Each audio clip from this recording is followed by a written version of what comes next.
కూడా మీకు నమస్కారం. ఈరోజు ప్రభుత్వం తల్లిదండ్రులకి కొంత పిల్లల పట్ల బాధ్యత నేర్పడం కోసమే ఈ పేరెంట్స్ మీటింగ్ అనేది రాష్ట్ర వ్యాప్తంగా పెట్టడం జరిగింది. మరి ఈ సందర్భంగా ముందుగా నేను చెప్పొచ్చింది ఏంటంటే, నాకు విద్యను అందించి నన్ను ప్రేరణ చేసిన ముందుగా నాకు తల్లిదండ్రులకు పాదాభివందనాలు. అలాగే నా స్కూల్లో ఎల్ఎల్బి వరకు నన్ను చదువుడైపోయినటువంటి నా యొక్క ఉపాధ్యాయ వర్గానికి కూడా నా యొక్క పాదాభివందనాలు తెలియజేస్తూ, మరి మాతృదేవోభవ, పితృదేవోభవ, గురుదేవోభవ అన్నారు. అంటే తల్లిదండ్రులు పిల్లలు వినాయక జాతిగా, తల్లిదండ్రులు దేవుడితో సమానం. అలాగే చదువుడైపోయినటువంటి ఉపాధ్యాయులు కూడా మనకు దేవుడితో సమానం. కాబట్టి ముందుగా పిల్లలు నేర్చుకోవాల్సింది ఏంటంటే, తల్లిదండ్రుల్ని ఉపాధ్యాయుల్ని గౌరవించడం నేర్చుకోవాలి. ఎప్పుడైతే తల్లిదండ్రులు పిల్లల్ని గౌరవిస్తారో ఆ విద్యార్థులు తప్పకుండా క్రమశిక్షణతో చదువులో బాగా రాణిస్తారు. వాళ్ళు ఉన్నత ప్రయోజకులు అయ్యి కుటుంబానికి అటు దేశానికి ఉపయోగపడతారు. ఈ రోజుల్లో చూస్తున్నాం, సమాజంలో చాలా మార్పులు వస్తున్నాయి. నైతిక విలువలు అడుగంటిపోయి మోసపూరితమైనటువంటి ఆలోచనలు, స్వార్థపూరితమైన ఆలోచనలు, అలాగే నేర ప్రవృత్తి ఇవన్నీ పెరిగిపోతున్నాయి. కాబట్టి ఇప్పుడు ఇంకా తల్లిదండ్రులకు ఎక్కువ బాధ్యత వచ్చింది. పిల్లలు చాలా జాగ్రత్తగా పెంచాలి. అలాగే ఉపాధ్యాయులు కూడా నైతికమైన గురించి ప్రత్యేకించి పాఠాలు చెప్పి, కథలు చెప్పి పిల్లల్ని వారి యొక్క సత్ప్రవర్తన పెరిగేలాగా ఇంకా ఎక్కువ బాధ్యత ఉపాధ్యాయుల మీద కూడా ఉందని చెప్పేసి నేను భావిస్తున్నాను. కాబట్టి ఈ సందర్భంగా చెప్పాల్సింది ఏంటంటే, తల్లిదండ్రులకి టీవీలు, ఫోన్లు వచ్చిన తర్వాత పుస్తకాలు వదిలేయడము, అలాగే తల్లిదండ్రులతో గడపడం తగ్గిపోయింది. దానివల్ల మానవ సంబంధాలు దెబ్బతింటాయి. పిల్లలకి తల్లిదండ్రులకు కూడా కనెక్టివిటీ తగ్గిపోయింది. కాబట్టి ఇప్పుడు మీరు తల్లిదండ్రులకు మీరు చేయాల్సింది ఏంటంటే, పిల్లలు చదువుకున్న టైంలో మీరు టీవీలు కట్టేయాలి, లేదా వాళ్ళకి వేరే రూమ్ని ఏర్పాటు చేయాలి. అంతేగాని టీవీ దగ్గర పిల్లలు పెడితే మాత్రం వాళ్ళు చదువు మీద దృష్టి పెట్టరు, వాళ్ళు చదువులు పాడైపోతాయి. కాబట్టి పిల్లలు చదువుకున్న టైంలో మీరు టీవీలు మాత్రం కట్టేయండి. అదేవిధంగా ఇవాళ ఫోన్ల గురించి చెప్పాలనుకుంటే, చాలామంది పిల్లలు ఫోన్లో గేమ్స్ అవి చూస్తున్నారు.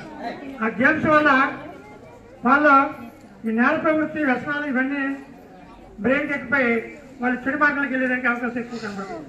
కాబట్టి చిన్నపిల్లలకి ఫోన్లు అందుబాటులో ఉంచొద్దు.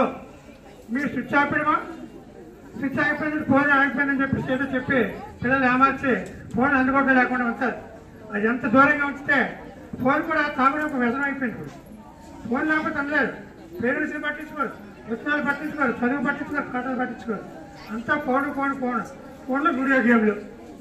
ఇది ఏ డిగ్రీ స్థాయిలో చదువుకున్న ఫోన్లు అవసరం, కానీ ఎలిమెంట్ హై స్కూల్ స్థాయిలో ఉండాలి. కాబట్టి కూడా ఫోన్ అవసరం లేదు. పిల్లలు బుద్ధి చేసి ఫోన్ ఇచ్చి వాళ్ళు చెడగొట్టద్దని చెప్పేసి తల్లిదండ్రులకి మరొకసారి విజ్ఞప్తి చేస్తున్నాను. అంతేకాదు, ఇవాళ తల్లిదండ్రులు తల్లిలే వచ్చారు, తండ్రులు కూడా రావాలి. ఈ ఒక్క సంవత్సరం పాటు రావడం కాదు, ప్రతి నెలకోసారో, వారానికి ఒకసారి, 10 రోజులకోసారో ఉపాధ్యాయులు కలిసి మా పిల్లల యొక్క ప్రోగ్రెస్ ఎలా ఉంది, ఎలా చదువుతున్నారు. ఇప్పుడు అందరూ కూడా తల్లులు కూడా చాలా మంది చదువుకుంటూ ఉన్నారు. కాబట్టి పిల్లలతో ప్రత్యేక శ్రద్ధ పెట్టి వాళ్ళు ఏ రకంగా చేస్తారో, ప్రోగ్రెస్ అయితే ఎందులో వెనకబడ్డారో అవన్నీ మీరు గమనించి ఇంటి హోంవర్క్ దగ్గర చేయించి ఆ రకంగా పిల్లల్ని మీరు పెట్టినట్లయితే వాళ్ళు మంచి ప్రయోజనం, మంచి ఉద్యోగం చేసి మిమ్మల్ని కుటుంబానికి ప్రశ్నించడం కాకుండా చేస్తానికి కూడా ఉపయోగపడుతుంది. అంతేకాదు, పిల్లలకి మంచి అది, చెడు అది, ఈ రెండు విడవచ్చి ఎప్పటికప్పుడు మీరు సినిమా చూసినప్పుడు, టీవీ చూసినప్పుడు, పిల్లలు చూసినప్పుడు అవన్నీ విడవచ్చి చెప్పాలి. ఇలా చేయకూడదు, అక్కడ స్టూడెంట్ ఇలా పాడైపోయాడు, ఇలా చేయాలి అని చెప్పేసి మీరు విడవచ్చి పిల్లలకి ఎప్పటికప్పుడు చెప్పకపోతే పిల్లలకు కూడా జ్ఞాన ప్రవృత్తి ఎక్కువైపోయింది. కాబట్టి ఇవాళ తల్లిదండ్రులంటే గౌరవం లేదు, ఉపాధ్యాయులంటే గౌరవం లేదు, అలాగే పెద్దలంటే గౌరవం లేదు. సమాజంలో ఎలా ప్రవర్తించాలి అలా ప్రవర్తించకూడదు పిల్లలకు తెలియట్లేదు. ముఖ్యంగా ప్రైవేట్ స్కూల్ పిల్లలకైతే వాళ్ళు ఏదో అన్ట్రైన్ టీచర్ అందరూ training lecturers, private school training టీచర్లే కేవలం కళ్ళపెట్టి పెట్టబడి చదివించడం తప్ప వాళ్ళు చదువు ఇక్కడలాగా అక్కడ బాగా చెప్పలేదు. నేను చెప్తున్నా, ప్రైవేట్ స్కూల్లో చదివిన పిల్లల కన్నా గవర్నమెంట్ స్కూల్లో చదివిన పిల్లలే మంచి తెలియడం అవుతున్నారు. మన స్కూల్లో మంచి రిజల్ట్స్ వస్తున్నాయి. అంతేకాదు, ఇవాళ గవర్నమెంట్ ప్రతి విద్యార్థికి 75,000 రూపాయలు ఖర్చు పెడుతుంది సంవత్సరానికి. గవర్నమెంట్ మన పిల్లల కోసం ఖర్చు పెడుతుంటే మనకు మన పిల్లల కోసం ప్రైవేట్ స్కూల్ చదివి మన సొంత డబ్బులు మన కష్టం ఎందుకు ఖర్చు పెట్టాలి మనం? కాబట్టి గవర్నమెంట్ స్కూల్లో గవర్నమెంట్ 75,000 రూపాయలు సంవత్సరం ఖర్చు పెడుతుంది. కాబట్టి మన గవర్నమెంట్ స్కూల్ సరైనండి, గవర్నమెంట్ స్కూల్ మంచి చదువు చెప్తున్నారు. ఇక్కడ మంచి సదుపాయాలు ఉన్నాయి, బాగా అనుకున్నటువంటి మాస్టర్లు ఉన్నారు, మంచి బిల్డింగ్లు ఉన్నాయి, అన్నిటికీ మించి మంచి భోజనం పెడుతున్నారు, అంతకు మించి స్కూల్లో యూనిఫామ్లు ఇస్తున్నారు, బట్టలు ఇస్తున్నారు, వాళ్ళకి కావాల్సిన సరిపోయే తల్లికి వందల పేరు చెప్పి డబ్బులు ఇస్తున్నారు. ఇవన్నీ వదులుకొని మీరు ఎందుకు ప్రైవేట్ స్కూల్ చదివిస్తున్నారు? అది ఒక వేల వెర్రి. ప్రైవేట్ స్కూల్లో అనుగుణ టీచర్లు ఉంటారో వాళ్ళ చదువు రావో, అక్కడ మన పిల్లలకి మంచి అయితే చెడేదో విడమెచ్చి చెప్పరు. కేవలం పుస్తకాలు పట్టుకుంటే గట్టిగా చదవండి, అదొకటే చెప్తారు. పిల్లలకి ప్రవర్తన ఎలా ఉండాలి, ఎలా ఉండకూడదు, తల్లిదండ్రులు గౌరవించాలి వద్దా, ఉపాధ్యాయులు గౌరవించాలి వద్దా, పెద్దలు గౌరవించాలి వద్దా, డాక్టర్లు గౌరవించాలి వద్దా, ఇవేం చెప్పలేదు. ఇక్కడైతే అనుకున్న టీచర్లు ఇక్కడ బాగా మంచి చెప్పేటువంటి టీచర్లు బాగా మరొకసారి చెప్పేది ఏంటంటే ఈ తల్లికి తండ్రులకి, అందుకే తండ్రులు కూడా వస్తుంటే ఈ విషయాన్ని తెలుసుకుండేది. మన పిల్లల భవిష్యత్తు బంగారు భవిష్యత్తు కోసం సంవత్సరానికి ఒకరోజు స్ట్రాటజీ లేకపోతే తండ్రులు ఎందుకు రాలేదు, తండ్రులే వచ్చారంటే తండ్రులు భావించలేదా పిల్లల గురించి?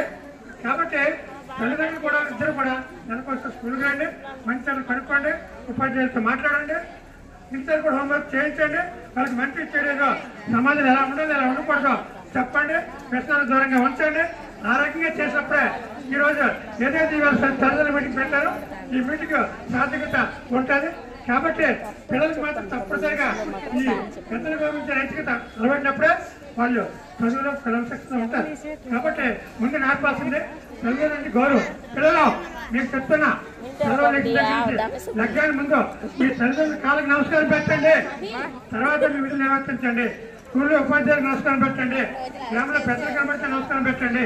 ఆ రకంగా పెద్దలు తల్లిదండ్రులే ఉపాధ్యాయులు